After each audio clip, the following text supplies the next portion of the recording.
Correct use of chemical resistant pump. Preparation before starting.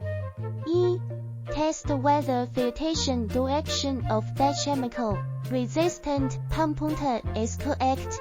From the top of thechemical resistant pump, it rotates clockwise. The test time should be short to avoid dry wear of the mechanical seal of thechemical resistant pump. Open the exhaust valve of thechemical resistant pump and let the liquid fill the whole pump body. When it is full, close the exhaust valve of thechemical resistant pump. 3. Check whether all parts of thechemical resistant pump are normal. 4. Turn thechemical resistant pump behind to make the lubricating liquid enter the mechanical seal and base. 5.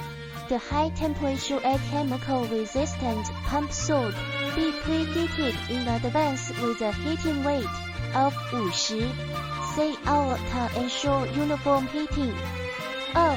Starting.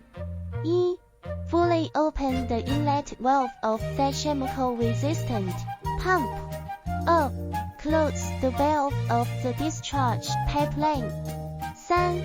Start thechemical resistant pump and observe whether the pump operates correctly. 4. Adjust the opening of the outlet valve of thechemical resistant pump to the required working condition. If the user is equipped with a flow meter or pressure gauge at the pump outlet, the pump shall operate at the rated point listed in the performance parameter table by adjusting the opening of the outlet valve. If the user is not equipped with a flow meter or pressure gauge at the pump outlet, the opening of the outlet valve shall be adjusted.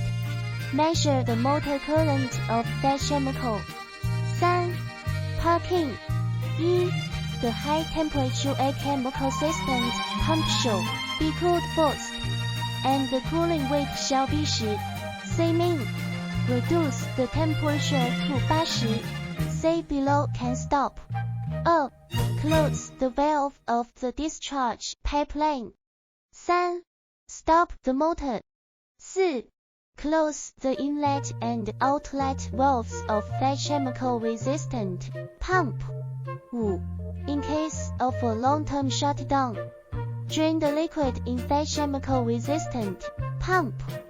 The above is the correct way to use thechemical resistant pump.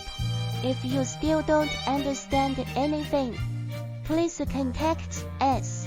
Dubao will serve you wholeheartedly.